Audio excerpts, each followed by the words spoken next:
Bebenting empleyado lang po kami. Sa division mismo namin, kasama yung boss, hanggang doon sa contractual namin.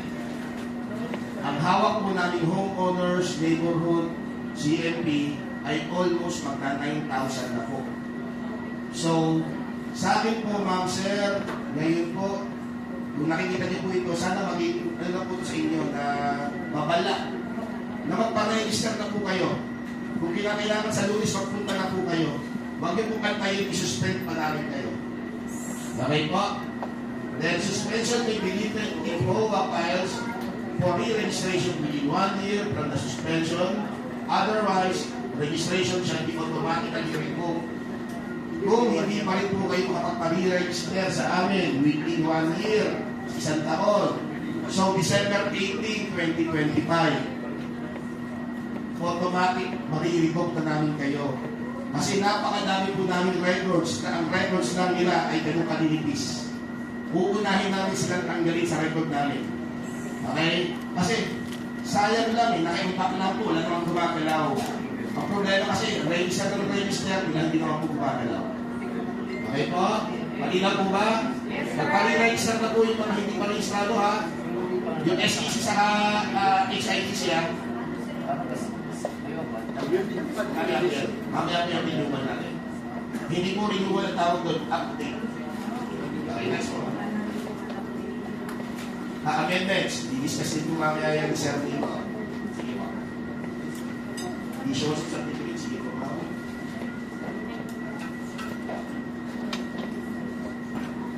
Ito, post-registration. In 90 days from the registration, submit the certificate of registration, and tax identification number or TIN number, beyond which shall be ground for suspension of registration. Automatic naman po kasi yan, ma'am, sir. Na once nagpa-register kayo sa amin, kailangan magpa-register din kayo sa BIR. Kasi nung panahon po ni King Inares, kung siya po yung BIR Commissioner, naglabas po ng memo circular sila na lahat po ng homeowners, neighborhood, ay non-profit. Dapat po magpa-register lang. Ito po, nagiging issue namin minsan dyan, mga reklamo sa ng client namin. Eh sir, bakit po kami sinisingil, di ba non-profit? Diba, bakit po kami natataksan? Pag nag-apply po kayo ng registration sa BIR ngayon, obligation nyo din po na yan, mag-apply din po kayo ng tax exemption. Hindi po kasi siya automatic. Mag-apply po kayo ng tax exemption para po hindi na kayo mataksan taon-taon. Pag hindi po kasi kayo nag-apply ng tax exemption sa BIR, ano pa rin po kayo, hindi po kayo tax exempted. Ganun po. Term of existence of GOA. GOA, perpetual existence, and unless OWA by vote of the majority is member regardless of standing notifies the regional office within 1 year from the limit of the revised IRA, the date elect to maintain the regional term of existence is indicated in their Articles of Incorporation. Failure to notify the regional office shall automatically result in the perpetual existence of OWA. This rule shall not cover or serve to revive OWA whose term of existence has expired to the effectivity of the revised IRA. Kayo po ba, ma'am, sir, alam po ba ninyo ang nilalaman ng articles and bylaws ninyo? Kaya nakalagay po kasi doon na ang term of existence ninyo ay 50 years lang. Pero yung iba kasi, may 25 years, may 10 years, ganun sa mga support. Alamin po ninyo, ito po kasi ang binago na rin po sa revised IRR. Ngayon po, tinanggal na po yung 50 years, 25 years, 10 years. Habang buhay na po yung rehistro nyo. Perpetual na po, perpetual. Pero, nakalagay po dito, di ba, within 1 year effectivity. Pag hindi nyo sasabihin, o kaya, pag kayo sumula, na halimbawa, ayaw kayo perpetual, gusto ko pa rin nakalagay sa Articles of Incorporation lalo na 50 years. Sumulat kayo sa legal office para hindi namin babaguhin yan. Para nakanote pa rin sa record namin na, halimbawa, kung sisamahan na to, ay ayaw gamitin yung perpetual. Kapag hindi po kayo nagsabi sa amin, automatic po na perpetual po kayo. Next word na. Grounds for suspension of registration. Failure to submit for BIR certification within 90 days from the release of the COR. Failure to comply with final orders of the directive of issued and or appellate court. Failure to modify, revise, or amend the bylaws within 2 years from effectivity of the IRA. are or failure to register within 6 months from the activity of the revised IRR. So ito naman po, siguro madali naman po po itong gagawin. Sana lang po, huwag nyo pong patagalin. Kasi minsan nagiging problema, lagi nagiging sa opisina. Halimbawa, nagpunta ngayon, kahapon.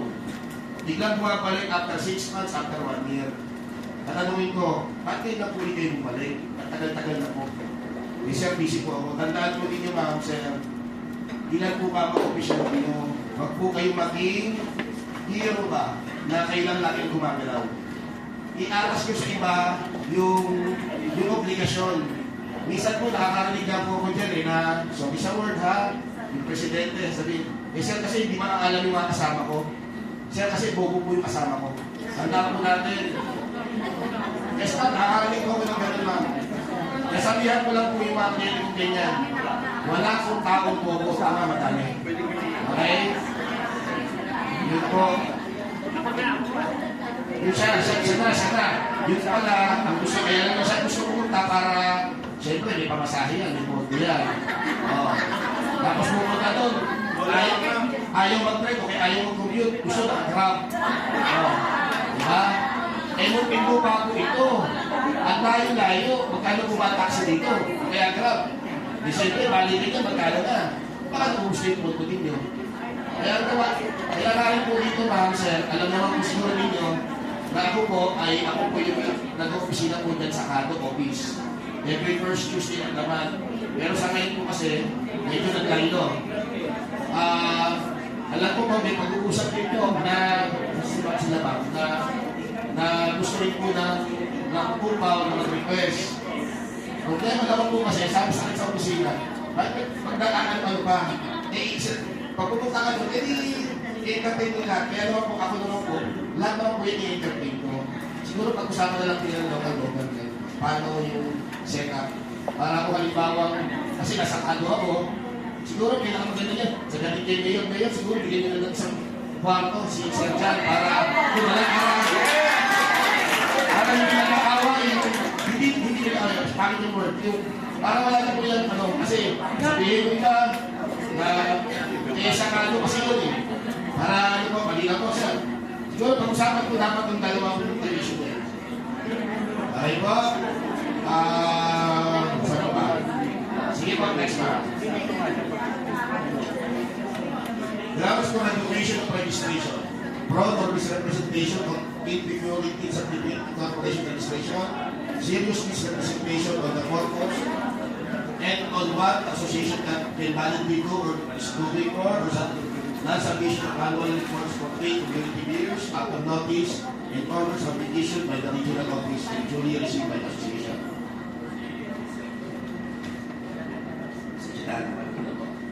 Okay.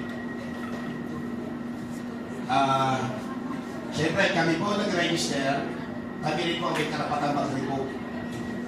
Ang nagiging problema po kasi, number 1 lagi, kaya kami nag-revoke, ay yung double registration.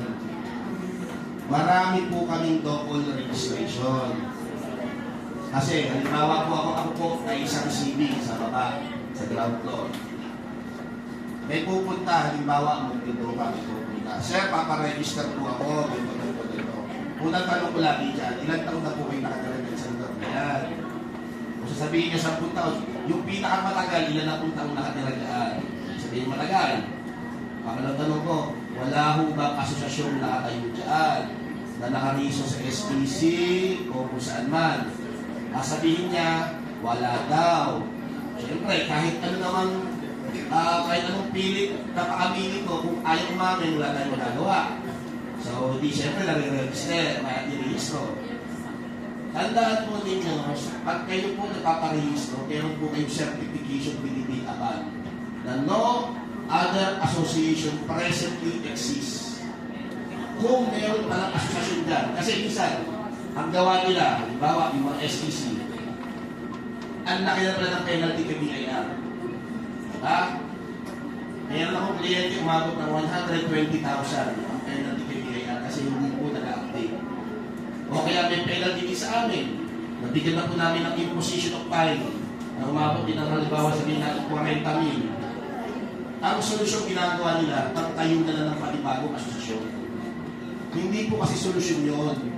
Malinaw po sa batas kung sino ang naunang na-rehistro, regardless kung SEC o HIPC yan, yun ang igagalan namin. Okay? Kaya yung nagbabalak po, sabihin ko yung mga kasama ninyo, yung mga kapitbahay ninyo, na kung may reason na kayo, huwag kayo magbalak na magtayo uli ng panibago, magkakagulo lang po kayo. Okay po? And kung halimbawa, yung kanina sabi ko, 120,000 yung penalty sa BIR. Si BIR po, may amnesty. Nung nagpunta po yung kliyente sa BIR, ang binayaran lang po niya nasa 5,000. From 120 to 5,000. May amnesty po yan. Ngayon, nasabi ko sa amin, may 40,000 halimbawa penalty.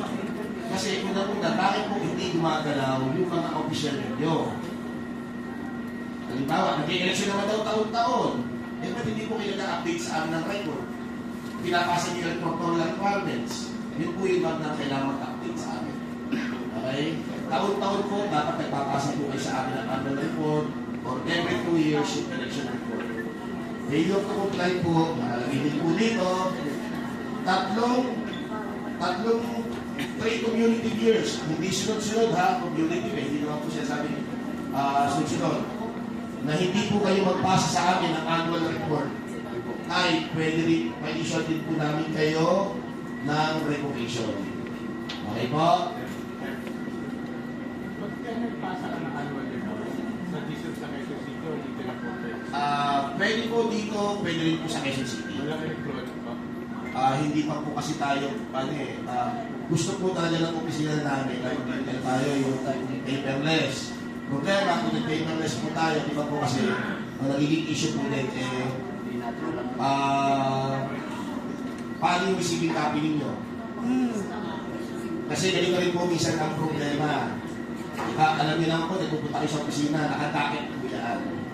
Sabi ko ako kanina, biyente lang po kami empleyado doon. Pag may naghirap ng docket, siyempre, maghahanap, may research siya mga yan, hanap na namin. Hindi po mawawala na meron talagang makakati ang kamay. Nawawala po o kaya pinupulot yung record. Pero, wag po kayo mag-alala kasi po yung mga records ninyo, di ba kaya nga po namin per page siya tinatakaan. Per page po namin tinatakaan, hindi yung harap lang. At pagkalatak po namin yan, dadalhin namin sa records, i-scan pa yan sa computer. Okay? Kaya kahit mawala yun, may record pa rin kami. Pero siyempre, mas maganda kung may copy kayo. Di ba po? Matanong ko lang po, Ma'am Sir, sa upaw. Ma'am, pag nag-register ka, update po, basta nabibigyan kayo ng copy lang. So, may record din kayo. Ang dami, hindi makapala yung mga records niyo. Ito lang din po ha, mas maganda rin po, bigyan ko rin po ng, halimbawa, nagpasa po kayo sa amin, bigyan ko rin po ng record ng upaw. Unahin niyo muna kami, tapos kung naipasa na po sa amin, bigyan niyo sila ng kopya. Para hindi rin po na tatawag sa akin sila ma'am na, sir, sino po ba ang opisyal dito? Kasi dalawa po yung opisyal. Para alam namin, sino on record. Okay po? Next po natin. Winding up period shall continue to exist 1 year from the time of dissolution, only purpose for purpose of setting and winding up its affair, prosecuting and defending suit or by or against it, collecting what is due, pay its debt, disposing to pay its property. Ito po, yung sinasabi kong winding up period, kapag nag-expire na po yung asosasyon ninyo, yung 50 years. Kasi di ba kanina, sabi ka natin perpetual na, paano kapag ayaw niyang gamitin yung perpetual? Ito po yan. Halimbawa, nag-expire na po ngayon, meron po kayong 1 year na para magtuloy pa rin po siya. Para isettle lang po yung mga dapat isettle. Yung mga dapat sinilin, bayaran. Ayun po. Other than that, hindi na po sa pwede mag-perform ng jury nila as board of directors. Annual report. Ito na po. Annual report po natin. Ito po yung taon-taon pinapasa. May pagbabago din po dito sa annual report po natin, ha? Dati po, si annual report, ipapasa niyo po sa amin yan, yung GIS, financial statement, master list, board resolution, things of the General Assembly. Pinapasa niyo po sa amin yan from January 1 to March 31. 90 days. Ngayon po, hindi na po. Ipapasa nila po sa amin ang annual requirement, specifically the GIS, master list, progreso, the recently established application of government housing project, bago matapos po ang taon.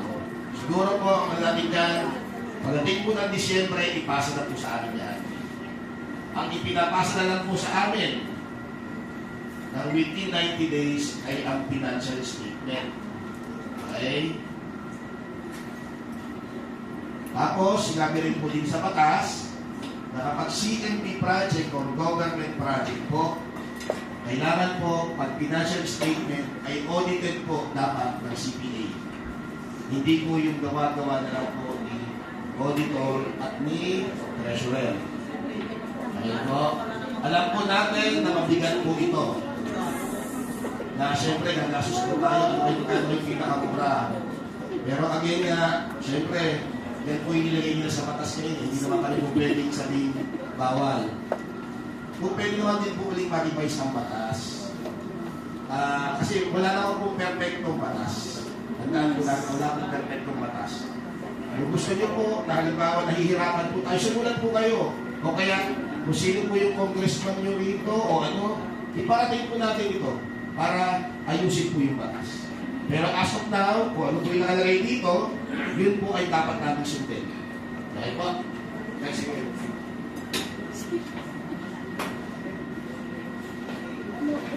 Rights and power of HOA. Regulate access to passage through the subdivision roads and the amendment provided public consultation are held, existing laws and regulation are met, authority to regulate access or passage through and approval of conditions, restrictions, and issued have been obtained. If donated, authority from the LGU, necessary more executed among the concerned parties. HOA may impose and collect passage through fees, provide the HOA maintain the roads and or pays for the lead property tax. May require non-resident to procure the legal stickers subject to consultation with other HOA and the amount of stickers shall not exceed twice the amount of stickers assessed to the members. So ito po, yung sasabi ko natin regulate the passage through, ito po yung sa subdivision din po ito. Okay? Diba kasi po, ganito po kasi yan eh.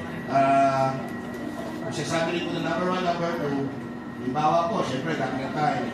Bago na tayo, ay subdivision.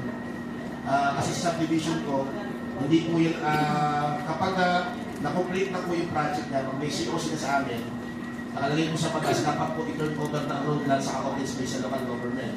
Sila din yung pinitay. Pero may mga subdivision po kasi na ayaw nila i-donate sa local government. Kasi, pag donate, magiging pass-through na sila. Parang hindi na subdivision, parang daanan na. Okay? Pag ganun po, kailangan po susundin po yung apat na regulation na ito para kung magkakaroon po ng donation. Pero kung halimbawa po, sinasabi rin dito sa number 2 na hindi naman na-donate, pwede po mag-collecta ng fees ng mga subdivision. Pero pag donated na po sa local government yan, hindi na po pwedeng, parang toll gate, bawal po yun. Marami kami ganitong issue sa opisina na hinahandle lagi ngayon. Ang alam ko, parang nuhuli yata, hindi sa tapat ng tabi ng hospital, ano ba ito kung sa petition ng Roger? Oo, alam ko, hinandle ko po yan na may ganun kasi mayroong naningil. Pero ewan ko, tapos na po yata yung issue niya. Pwede ko rin, may require ng resident of Pilot Bill sticker. Kasi minsan po, nangyayari, parang isang linggo lang, yung may kaso kami dito, na yung car sticker, nung nagpagawa sila, ang presyo lang ay nasa 200. Pero binibenta nila ng sobra-sobra, sabihin rin 2,000. Nakalagay naman po dito, siya not exceed twice the value sticker assessed to the members. Dapat po, tingnan natin talaga yung karapat-dapat ng presyo naman. Next one. Board of Directors, except from the Italy Board, majority board shall comprise of resident members, non-resident members, if any, may constitute only a minority of the board that shall be determined by ranking of votes they receive. Ito rin po ang isa pang pagbabago nito sa revised IRR. Dati po kasi, di ba dapat doon nakatira yung Board of Directors. Yung mismong tumatakbo. E ngayon po, sinasabi dito na kung pwede na po tumakbo kahit hindi ka dyan nakatira. Okay? Ay kung hindi ka dyan nakatira. Halimbawa, ang BOD ninyo, 15. Ito po ha, sa Tagalogin natin. 15 ang BOD. Ang kumakandidato ay 20. Yung sa 20, sabihin natin 10, taga doon, 10, hindi taga dyan. Nung nag-ranking, yung 1 to 15, sabihin natin yung 1 to 9, mga taga doon. Sabihin natin na yung 1 to 7, taga doon. Yung biglang 8 to 15, hindi na taga doon. Pero mga sumunod naman ay taga doon na. Nakalagay po dito, dapat po majority ay doon nakatira. So halimbawa si number 7, ay number 8, 9, 10, number 50 na hindi taga doon, kailangan majority, yung panglabing-anin ay taga doon, iaangat mo yan. Tatanggalin mo, kasi dapat majority ay taga doon. Okay? Pagka true dapat na lang po, pagka-anin na namin dapat majority taga dyan. Ang pinagbabawal din po dyan, ma'am sir ha, yung sa qualification ng officers ng DOD, kung halimbawa ako, officer na ako sa isang asosasyon, bawal na akong tumakbo ha. Kasi lagi ka sa amin yan, sir, ano po si Mr. Juan de la Cruz, officer sa Ayala Alabang, tatakbo dito sa Dasmariñas, pwede ba yun? Hindi ba pwede? You can serve two master at the same time. Pero syempre din, balik tayo dito, na kung tingin mo naman, hindi ka taga-dyan, tapos tatakbo ka pa, isipin mo rin, ano ba matutulong mo? O papagulo ka lang? Diba po? Eh kung halimbawa naman, si Sir Nico yung BOD na nalo kagalabas, eh mayaman siya. Sabihin Sir Nico sa inyo, sige, financial support ako. Hindi tanggapin natin. Di ba? Eh pwede rin, balansin ko rin po. Ay, kumbaga, ginagamit kayo, hindi, bahala kayo magalitan. Diba? Joke lang po yan. Next one. Terms and assumption of office. Ito po ay bago din. Sino po sa inyo ang 1 year ang term of office? 1 year lang. Okay. Sa revised IRR, automatic na po 2 years na. 2 years na po, hindi na po 1 taon. Kasi po kulang ang isang taon sa pagsaservisyo. Lalo kung maayos ang ginagawa ng mga opisyal. Yun na po.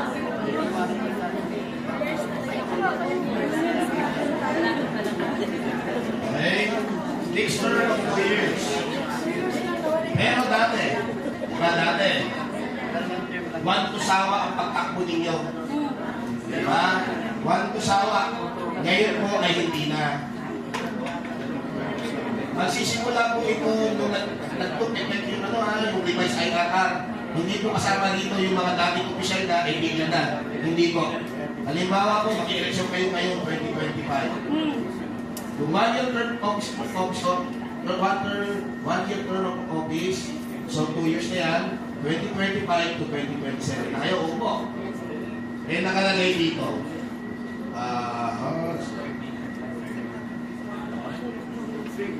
Ito, no more members shall serve for more than 2 consecutive terms. So, ganito na yan. 2025 to 2027. Mas susunod naman ko, 2027 to 2029. Eh, naka 2 terms ka na. Nakalagay doon, consecutive. 2029 to 2031, hindi ka na pwede. Okay? Tigil muna. Tigil ka muna. Ang sinasabi dito, consecutive ha, consecutive. Pero kung halimbawa ako, tumakbo 2025 to 2027, hindi ako tumakbo ng 27 to 29, pwede ako tumakbo ng 29 to 31. Okay? Ito yun ha, malinaw na po. May tanong po ba? Tungkol doon. Yes, ma'am.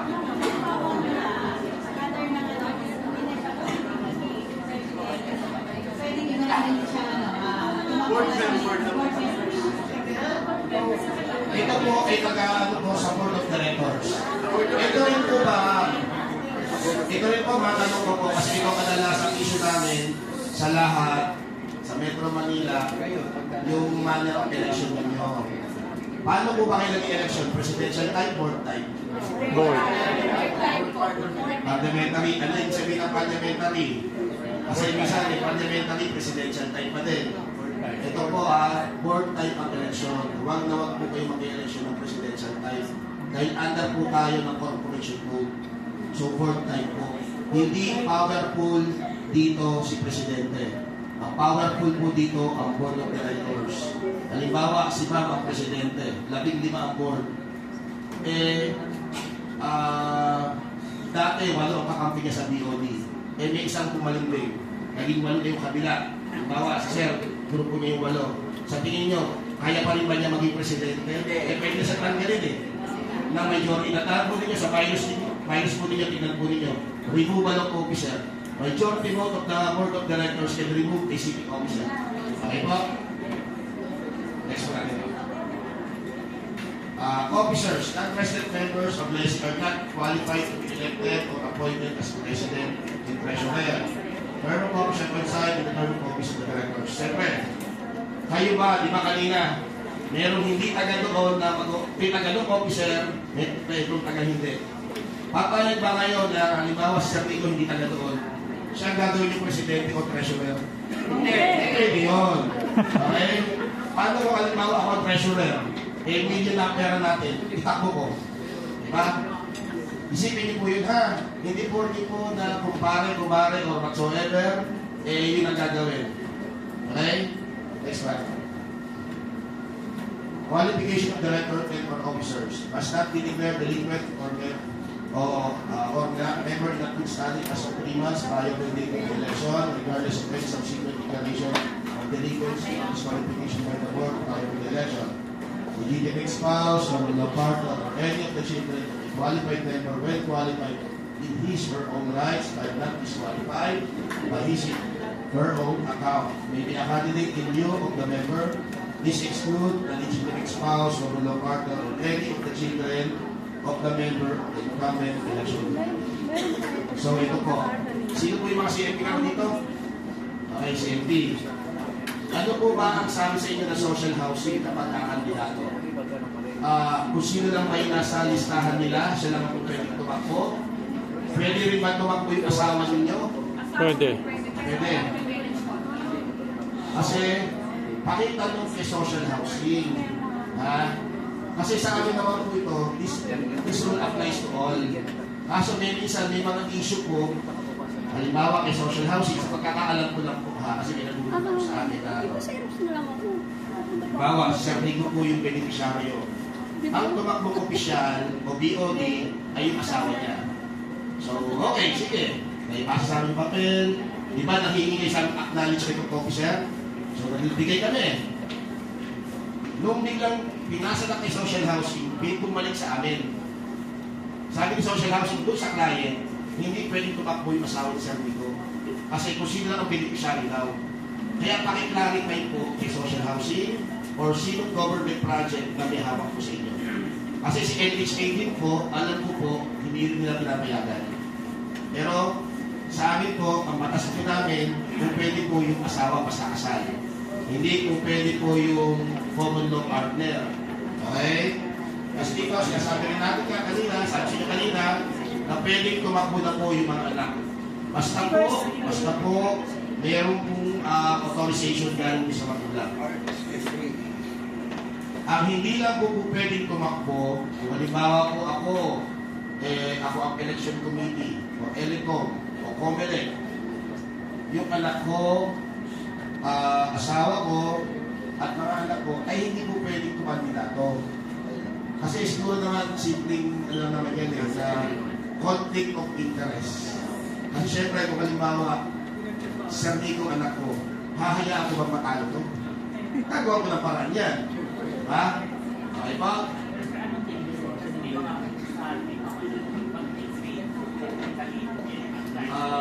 Ang inaano kasi natin dyan, sir, wala tayong masyadong specific degree. Basta sinasabi lang nila sa conflict of interest, siguro hanggang 30 second degree yan. Sa magkakati ng mga. Okay po, next po. Disqualification of directors elect, those who indirectly have financial pecuniary interest in any business, contract, or transaction in relation with which he convenes or takes part in his official capacity as director or trustee or officer of association. Former or outgoing director or trustee and or officers who have been issued final order of position of at least its action by the legal office or failure to hold their books, funds, records, properties, association, the newly elected boards, disqualification, executory, even pending appeal. Those incumbent director or trustees and officers who have been found and declared by the suit as permanently disqualified for having a reason of or destructive fail or refused to call an election. Ito po yung mga disqualifications sa BOD. Una, kung halimbawa, mayroon po kayong may decision of court. Yung exact namin, Human Settlement Adjudication Commission. Medyo nahit na po po. Magkano po. Ay. Kapag may perpetual disqualification, siyempre hindi na pwede tumakbo yan. Dito po yung sinasabi natin hindi nag-turn over, grounds po yan para pahinagin po siya ng kaso. Kasi marami po kami talagang kaso sa opisina na ang issue lang ay ayaw mag-turn over. Kasi dalawa lang naman yan eh. Either na ayaw mag-turn over or may ito-turn over pa.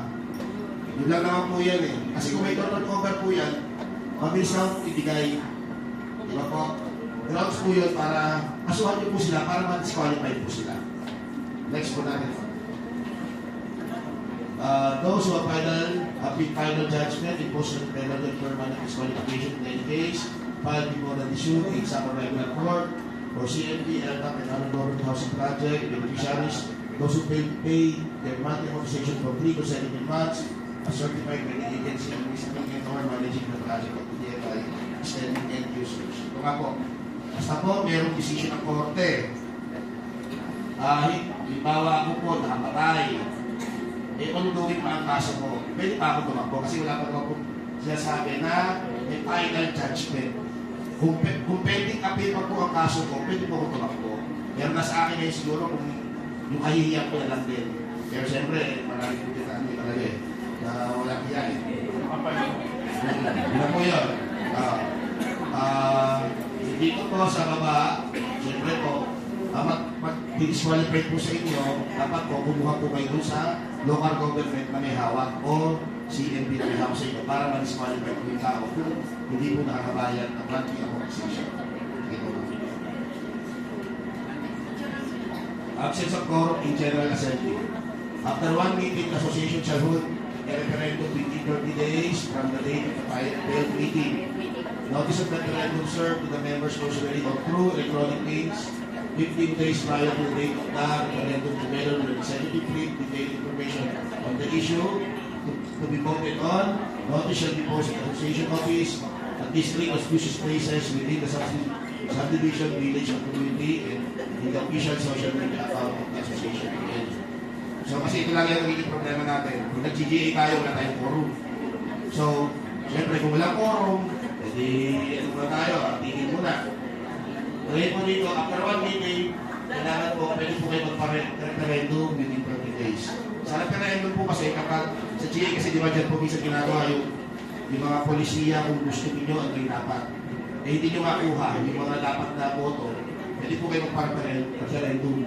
Mamimigay po kayo ng mga sulat-sulat, halimbawa, pabor ka ba na yung aso itali na lang o nakakuwala? Ang kanina, yes o no, ganun po referendum. Then kung sino po yung pinakamarami na sagot, ang majority sagot, hindi po mananalo. Ito po yung as in absence of the GA. Pero may solusyon naman po kasi dyan sa GA. Di ba meron ka po kayo tinatawag na proxy?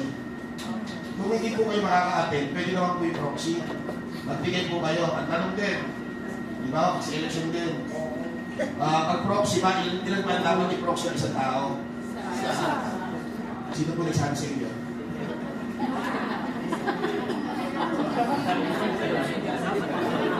Kasal yun, sir. Ito po. Kasi po, sa homeowners po, in neighborhood, Ang proxy po, wala naman po limit, pila po proxy mo, lalo pagbotohan. Halimbawa ako, kandidato, tingin ko, talo ako eh. Pupuntahan ko yung mga hindi aatin. Pare, aatin ka ba sa eleksyon natin? Kung hindi ka makakapunta, bibigyan ka ng proxy form. Ako na po proxy para sa iyo. Meron kami rito kaso, muhawa to, kaya naalabang. Nagpa-election dyan. Yung isang tao, 50 prenox niya. So, 50 balota.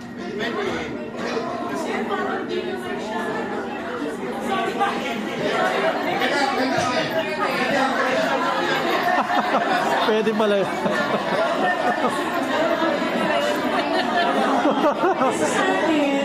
Sa atin, as much as possible, ang gusto natin, kung sino yung mga miyembro should attend the meeting or should participate in the election. Ngayon, we allow proxy, pero dapat either anak mo o na nasa immediate family, na nasa legal na edad. And we make it only one. Kasi, at saka sa taong proxy, alam din natin, wala silang voting power. Di ba, sir? Wala silang voting power. Papasok sila as parang bilang pero pagdating sa pagboto, desisyon, wala silang voting power. Tama ba kami din, sir? Opo. Pero so we don't encourage as much as possible kasi minsan lang ang halalan. Katulad nito, if every 2 years ang magiging term of office, every 2 years ang ating halalan. Hindi pa ba natin yun mabigyan ng oras na saglit lang naman yung namang ating parliamentary naman, yung ating way of election. Baka naman pwede dapat yung mismo officer. Yun lang po sa mga CECs kami. Honestly kami, hindi kami pagdating sa venue. At yung members ng nagpa-participate during election. So we allow proxy, only one member of the family. Pero as much as possible na umaten na lang kasi mabilis lang naman yun. At para sa community niyo rin naman yun. Tapos, thank you Sir John and sorry na nag-interview na ako sa sa hindi na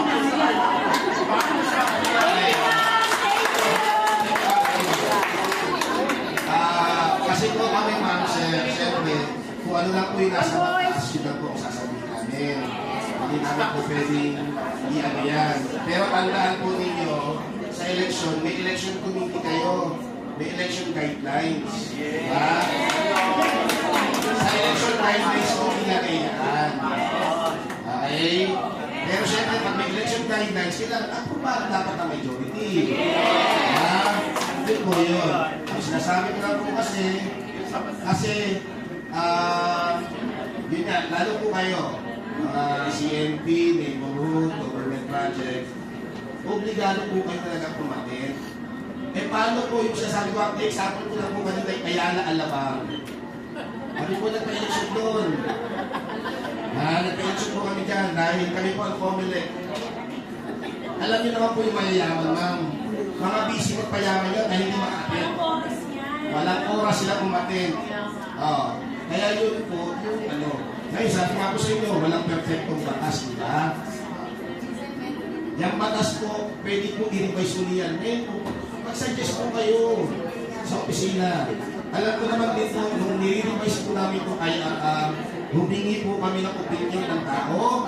Humingi ang opinion namin ng mga boss namin bago nila ginawa yan. Okay po? Okay po, next.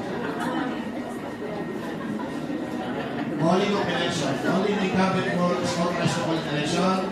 Shall call for an election 90 days prior to the date of election as fixed in the bylaws. Ito rin po ang bago ngayon sa revised IRR. Dati kasi, halimbawa, election, saka pala magpapatawag ng election ng BOD. Ngayon po, hindi na. 90 days prior to the election, na nakalagay sa bylaws ninyo, dapat nagpapatawag na po ng election. Okay? Kami din po sa opisina ngayon, yung records po namin, yung bureau namin, si Atty. Rigor, sinasuggest ngayon sa buong Pilipinas na HOA na lahat ng records namin ilagay na lang sa database yung pag 90 days sa election para pag sa computer daw namin mag-pop up po, ito na yung mga huwag kailangan bigyan ng notice na magkakaroon ng eleksyon. Madaling sabihin, pero sabi ko kasi yung kanina, depende lang kami empleyado. Ang records po namin, dadalawang tao lang, siyang araw sa siyang kailang. Pero ito po ay nasa batas, kailangan sundin. Okay? Hindi namin kung pwede sabihin, hindi namin kaya, kakayanin namin yan. Okay? Next po. Holding of or conduct of election. First regular election, interim board to conduct special general assembly for the purpose of electing the members of the election committee within 1 month from registration, within 1 month from constitution call for election shall serve until the regular election. Succeeding election on the date indicated by bylaws for 30 days prior to the expiration of the term of the existing board. So ito po yun. Pag kayo bagong rehisto, meron ba bang hindi nakarehistro dito? Yung talaga hindi nakarehistro sa SEC, HIGC, HMURB, issue. Kayo po siya hindi pa nakarehistro. So ngayon, kung hindi pa po kayo nakarehistro, syempre may interim board po kayo. Hindi pa naman ito kailangan ng election sir kasi wala pa kayong bylaws. Pwede turo-turo lang yan kung hindi mga board of directors ninyo ilalagay sa ipapasa sa amin as interim board. So, then, within 1 month from the constitution called the election shall serve until the regular election din po. Then, tapos kung anong nakalagay sa bylaws ninyo, nagkawa siya kakarisan lang, kung anong nakalagay sa bylaws ninyo na date ng election, yun po dapat nakasundin. Hindi yung kung kailan lang gusto natin. Kasi yung iba po ang ginagawa, wala si Presidente, umuwi ng probinsya, kaya hindi namin muna matutuloy eleksyon sa linggo. Hindi pwede i-postpone yan. Mamaya lalabas din po dito sa discussion natin na bawal na po ang holdover at dapat sakto sa date ng eleksyon. Sige po. Sa date.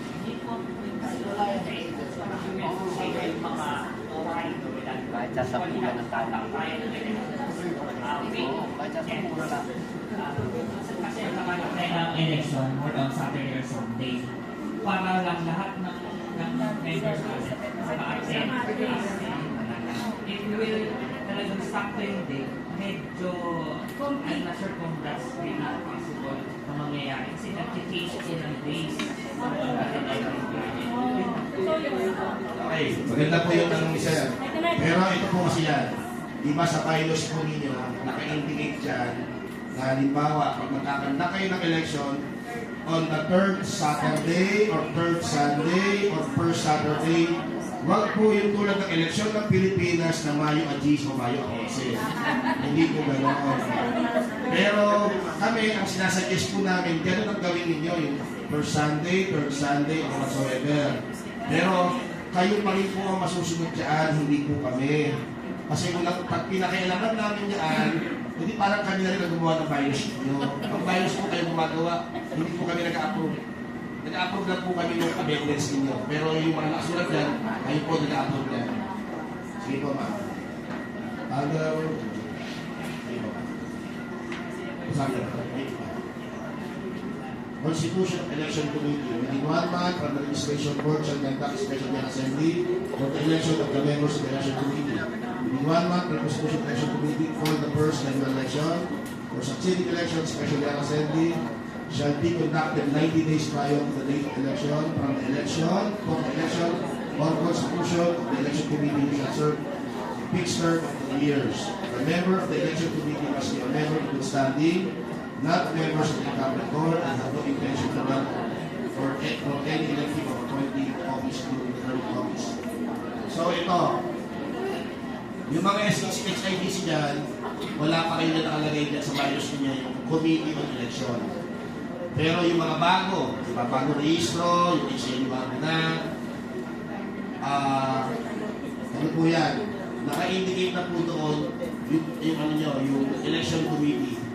Kadalasan po dyan, ang nakalagay po dyan, the election committee should be elected by the members in good standing.